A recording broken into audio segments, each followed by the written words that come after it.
L'armée révolutionnaire congolaise a procédé ce lundi à la cérémonie de clôture de la formation de 9318 nouveaux commandos, une étape présentée comme majeure dans le renforcement de ses capacités opérationnelles. Après plusieurs mois d'un entraînement intensif axé sur les techniques de combat, la discipline militaire et les opérations de terrain, les nouvelles recrues ont officiellement achevé les cycles de la formation. Selon le coordonnateur militaire de la F-123 et le chef d'état-major de l'ARC, le général-major Sultan Makenga, présent à l'événement, cette nouvelle vague de commandos vise à renforcer les effectifs déployés dans les différentes zones sous contrôle du mouvement et à améliorer les capacités de protection de la population civile. Le chef militaire de l'ARC a souligné que ces recrues joueront un rôle important dans la sécurisation des zones libérées et stabilisées, tout en contribuant au maintien de l'ordre de la protection des communautés locales. Il est également revenu sur ce qu'il qualifie d'idéologie malsaine du régime de Kinshasa, prenant notamment l'exemple de Minembwe. Il a exhorté les nouveaux commandos à suivre l'exemple de leurs prédécesseurs, à faire preuve de discipline, de courage et de dévouement dans l'accomplissement de leur mission.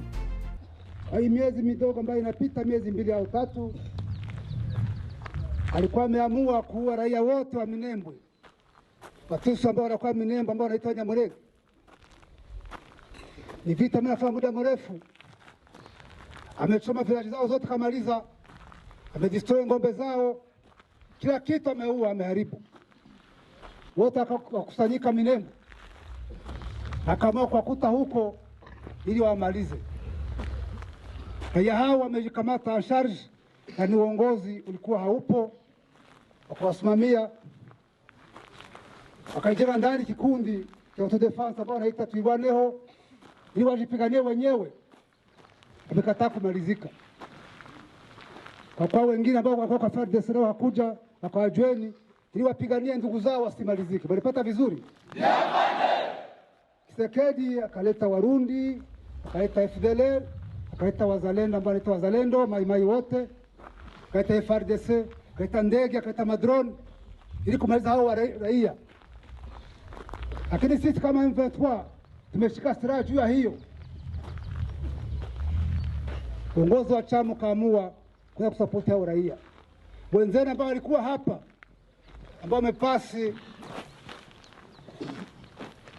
mwezi ya 12 last year, hao wameenda huko kusapoti huko Minembwe na kufanya kazi kubwa sana. Hivyo vikundi vyote, hizo brigade zote Warundi, FARDC sijui na wengine na wazalendo na amesema wote wakapigwa, akarudi kuyametoka. Na nyinyi leo mmepasi, mmekuwa jeshi la RC, mwende mpiganie raia. Mlipata vizuri? La cérémonie s'est déroulée en présence de plusieurs cadres militaires et civils venus saluer les efforts consentis par les instructeurs ainsi que l'engagement des jeunes recrues tout au long de leur formation.